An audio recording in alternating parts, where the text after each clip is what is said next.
और जो यहाँ स्टूडेंट यूनियन के जीते हुए पदाधिकारी पहुंचे, उनके जीवन के लिए और यहाँ उपस्थित हर एक व्यक्ति के लिए मंगल कामनाएं भेंट करता हूं कि आप स्वस्थ रहें, दीर्घायु हों और तरक्की प्राप्त करें। आज इस प्रोग्राम में यहाँ उपस्थित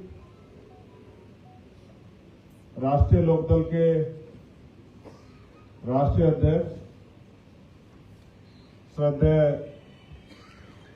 बड़े भाई जयंत चौधरी जी, उनकी प्रदेश की और राष्ट्रीय स्तर की जो टीम के सम्मानित पदाधिकारी यहाँ हैं, उन सबको भी बहुत बहुत धन्यवाद।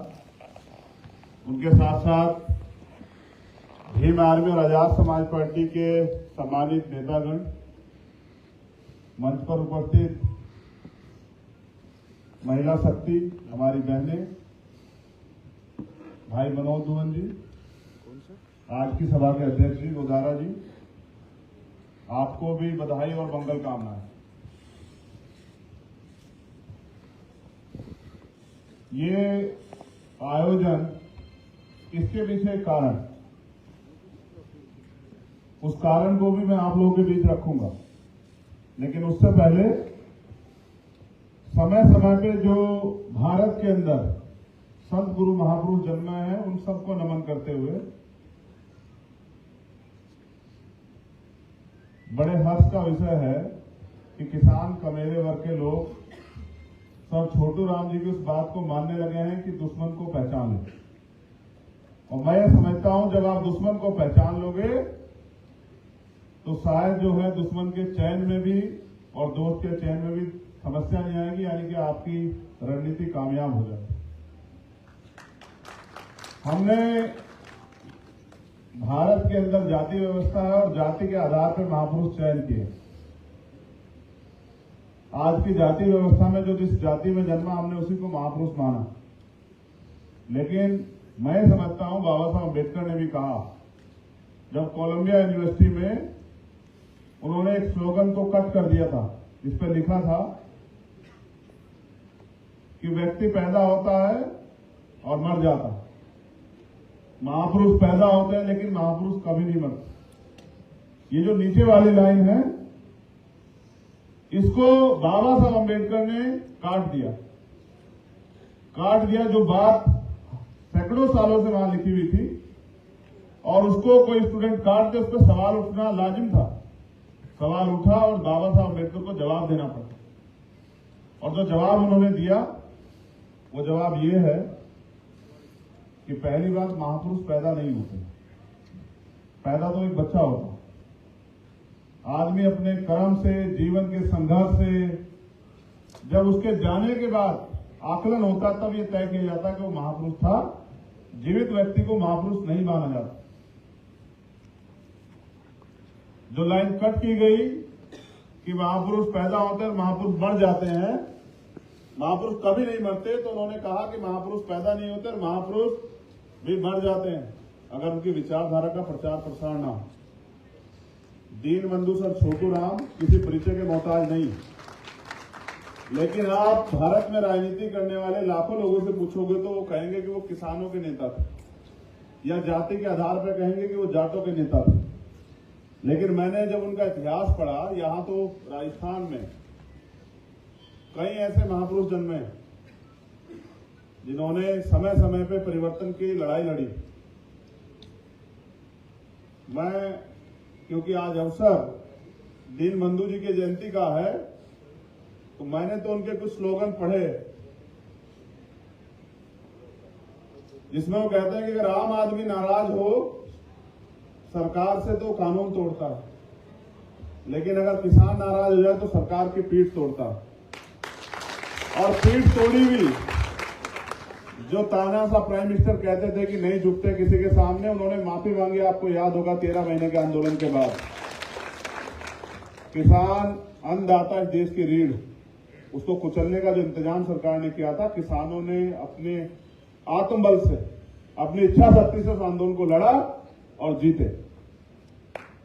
मैं समझता हूं अगर देश में सबसे ज्यादा अन्याय आज भी किसी के साथ हो रहा है तो किसान और कमेरे वर्ग के साथ हो रहा है। जिसको अपनी फसल का ही पूरा दाम ना मिलता हो और वाजिब दाम ना मिलता हो, आप समझिए कि उसके हालात कैसे होंगे। एक तो प्राकृतिक मार, ऊपर से चोरी चकारी, और हमारे यहाँ तो वो योगी जी के और मोदी जी के पशु भी घूमते रहते हैं फसल को खराब करने के लिए। किसान बेहाल, और कुछ कह दे तो पराली पे भी कानून आ गया है, पराली जलाओगे तो भी मुकदमा होगा, और किसान कोई फसल खा जाए उसको अगर तार बाड़ करोगे तो भी मुकदमा होगा। तो हालात ऐसे हैं कि भारतीय संविधान सिर्फ संविधान की पुस्तक में बंद होकर रह गया है। मैंने एक और बार पढ़ा उनको, जब उनसे कहा गया कि आप भारत अंग्रेजों का गुलाम है, आप अंग्रेजों का साथ दे रहे हैं, उनका सम्मान कर रहे हैं। जब साइमन कमीशन आया तो उन्होंने कहा मैं अपने लोगों के अधिकारों के लिए उनसे साथ चाहता हूं, मैं अपने लोगों के अधिकारों के लिए उनके साथ हूं। उन्होंने कहा अगर अंग्रेज तब भी नहीं माने तो उन्होंने कहा फिर मैं तलवार उठा लूंगा, फिर मैं चुप नहीं रहूंगा अगर वो धोखा करेंगे। तो मैं समझता हूं कि आज हम उनको इसलिए याद कर रहे हैं क्योंकि उन्होंने अपने जीवन संघर्ष से ही एक आधार बनाया कि हम लोग जब उनके जाने के बाद उनको याद करें तो हम याद करें कि वो एक महापुरुष थे। और महापुरुष कैसे बने? खुद के लिए ना जी के, समाज के लिए जी के, देश के लिए जी के। और आज ऐसे महापुरुषों की जरूरत है। फिर कोई सर छोटू राम पैदा हो तो पैदा तो फिर बालक होगा, लेकिन बनेगा कैसे? बनेगा वो संघर्ष। जब वो संघर्ष करेगा अपना हित त्याग करके, फिर कोई चौधरी चरण सिंह पैदा हो, फिर कोई बाबा साहब अम्बेडकर पैदा हो, फिर कोई महामना रामसु वर्मा पैदा हो, फिर कोई महाराज सिंह भारती पैदा हो, फिर कोई कुंभाराम आर्य पैदा हो। जब ये पैदा होंगे और अपने जीवन में अपने सुख सुविधा त्याग करके समाज और देश के लिए जिएंगे, तब किसान का मेरे वर्ग को आजादी इस देश में मिलेगी। उसके अलावा कोई रास्ता नहीं। हम पूरे देश में घूमते ही रहते हैं, जब लोगों के बीच जाते हैं तो उनकी समस्याओं को सुनते हैं। प्रदेश बदलते हैं, जिलों के नाम बदलते हैं, किसानों के नाम बदलते, समस्याएं नहीं बदलती।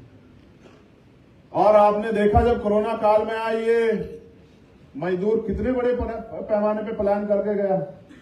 ये वही सरकारें हैं, जब धर्म की बात आती है तो ये ट्रेनें चलाती, पुष्प वर्षा कराती हैं, क्योंकि इनके एजेंडे सेट होते हैं। लेकिन जब उन मजदूरों को भेजने की बात आती है, ना इनके पास बस होती ना ट्रेन होती। इनका एक ही एजेंडा है कि हमारे इस प्यारे भारत को, हमारे अपने मुल्क को, जिसकी मिट्टी में हम लोग पैदा हुए हैं, जिस धरती पे क्रांतिकारियों ने जन्म लिया, शहीद आजम सरदार भगत सिंह, शहीद आजम सरदार उधम सिंह, उस धरती पे पैदा होने वाले क्रांतिकारियों को पैदा होने से पहले कुचल दिया जाए, वो इस लायक ही ना बने। लेकिन सरकार ये नहीं जानती कि जब जब अन्याय बढ़ता है तो अन्याय के खिलाफ बगावती तेवर और बगावत भी तैयार होती है। और ये भारत की भूमि इस बात का इतिहास रखती है कि जब जब कोई तानाशाह हुआ है, उसको जवाब देने के लिए इस देश की मिट्टी में पैदा हुए लोगों ने क्रांति की मशाल उठाई है, उसको जवाब दिया। महंगाई बढ़ रही है, बेरोजगारी बढ़ रही है, सरकारी सिस्टम खत्म किया जा रहा है। अभी सगीर जी कह रहे थे कि एयरपोर्ट भेज दिए। सरकार उनकी है तो भाई वो जिन चीजों से गरीबों को, कमजोरों को, मजलूमों को, किसानों को फायदा हो, उनके बच्चों को फायदा हो, सरकारी स्कूल खत्म किए जा रहे हैं, तो उनको बेचेगी नहीं तो आपकी तरक्की के रास्ते क्यों खुलने देगी बताइए? वो तो ये चाहते हैं कि भारत पहले जैसा भारत हो जाए। कैसा भारत? जिस भारत में किसान, कमेरे वर्ग के लोग सांस लेने के लिए भी किसी से पूछें या उनको कोई अधिकार ना हो। तमाम तरह की कुप्रथाएं थी, विधवा विवाह, सती प्रथा, पहले नाबालिग बच्चों की शादियां होती थी। तमाम तरह की कुप्रथाओं के खिलाफ लगातार आंदोलन चले और बदली, लेकिन संघर्ष अभी खत्म नहीं हुआ। मैं आप जो नौजवान साथी यहां बैठे, मैं आपकी धार की, आपकी क्षमता की तो प्रशंसा करता हूं, लेकिन वहीं मैं आपके अनुशासन पे ये भी कहता हूं कि अगर आप अनुशासित नहीं है तो आप कोई लक्ष्य प्राप्त नहीं कर सकते। मैं अम्बेडकरवादियों की हौसले की तो दाद देता हूं, लेकिन मैं ये भी समझता हूं कि जब कोई सगीर साहब यहां बोले तो उनको टोकने का मतलब नहीं बनता है। उनको अपनी पूरी बात कहने की आजादी होनी चाहिए। आपको कोई गलत सही लगता है तो उसमें परिवर्तन करा लो। मैं इस बार मंच से एक और ऐलान करता हूं कि वो सिर्फ नाम बदल रहे हैं। नाम बदलने से मुल्क हमारा नहीं बदल जाता। अपने मुल्क के खिलाफ उठी हुई एक किसी भी आवाज को दबाने की हिम्मत हम लोग रखते हैं। बीमार में के लोग ऐसी गलती कोई ना करे। ये हमारा मुल्क है, इसकी तरक्की के लिए, इसको मजबूत बना के रखने के लिए आज फिर क्रांतिकारियों की जरूरत है। मैं जैन जी से अक्सर कहता रहता हूं कि अगर आप तैयार होकर आगे बढ़े तो इस देश का फिर किसान कमेरा आपको वहीं ले जाकर बिठाएगा जहां देखो सरकार बनती है, सरकार बदल जाती है, लेकिन नीयत का फेल। सरकारें तो आज भी हैं और लोगों ने बनाई है चुन के। ये जो जयंती का प्रोग्राम है, ये मेरा प्रोग्राम नहीं था। इसके लिए मुझे जयंत चौधरी जी ने कहा कि भाई हम सर छोटू राम की जयंती मनाना चाहते हैं, वो आप लोग अपने बैनर पे बनाओ, मैं वहां आना चाहता हूं उस प्रोग्राम में। तो यानी कि जितनी आपके अंदर जो है आग है किसान कमेरे को एकजुट करने की, उतनी आग उनके अंदर भी। वो इस बात को और इस दर्द को, आपको याद है जब पाली की घटना हुई, वो उदयपुर मेरे साथ आए। मैंने नहीं कहा उनसे कि चलो, उन्होंने मुझसे कहा यार राजस्थान में बड़ा अन्याय है, मैं भी चलना चाहता हूं। तो मैं समझता हूं कि वो आपके दर्द को समझते हैं और वो ये चाहते हैं किसान का मेरा एकजुट होकर इस लड़ाई को लड़े और वो इस लड़ाई को और आगे मजबूत करे। मुझे इस बात की खुशी है कि उनके पास खतौली का इलेक्शन है, उनका मान सम्मान भी वहां दांव पे लगा हुआ क्योंकि वो उनका गृह क्षेत्र है, लेकिन फिर भी वो आपके सम्मान में यहां उपस्थित है। तो इससे यह स्पष्ट होता है कि राजनीति से अलग हटके भी वो इस एकता के लिए कितने जो है अंदर से जो है चिंतित है कि ये एकता किस तरह से बन जाए। इसलिए मैं राजस्थान के साथियों से भी अपील करता हूं, जैसा मनोज भाई ने कहा कि गठजोड़ एक अजीब तरह की व्यवस्था है, इसको निभाना एक उससे भी बड़ी ताकत है। जिनके अंदर धैर्य नहीं वो इसको नहीं निभा सकते। हमारे अंदर बहुत धैर्य। अगर आप याद करोगे तो आप पाओगे कि पहले भी सर छोटू राम और बाबा साहब अम्बेडकर एक मंच पे खड़े होकर एक दूसरे की ताकत को समझ के इस देश के कमजोर वंचित तबकों के लिए अधिकार मिल जाए इस लड़ाई को लड़ रहे। अगर आज भी नहीं तो मैं कहता हूं इतिहास आपको दूसरा मौका नहीं देगा। आज आपके पास झंडा भी है, डंडा भी है, नेता भी है, संघर्ष लड़ने का मादा भी है, संविधान ने अवसर भी दिया। लेकिन जिस तरह की नीति रीति पे भारतीय जनता पार्टी की सरकार केंद्र में बैठ के काम कर रही है, मुझे लगता है कि हो सकता है 2024 के बाद आप पे ये मौका भी ना बचे। मैं आपको पूरी जिम्मेदारी से कह रहा हूं कि सरकार आईपीसी में भी बदलाव कर रही है और सरकार और तमाम तरह के प्रावधान कर रहे हैं। कल कोई अधिकारी रिटायर होता है, वो एक ही दिन बाद जो है इलेक्शन कमीशन के जो है चुनाव आयुक्त बन जाते हैं। यह स्पष्ट करता है कि उनका अंतिम एजेंडा सरकारी एजेंसियों का दुरुपयोग करना और सरकारी एजेंसियों के द्वारा किसी भी तरह से अपने हित को लागू कराना है। आज देश बचाने की लड़ाई, इस देश बचाने की लड़ाई में हमें एक दूसरे के हाथ पकड़ने चाहिए।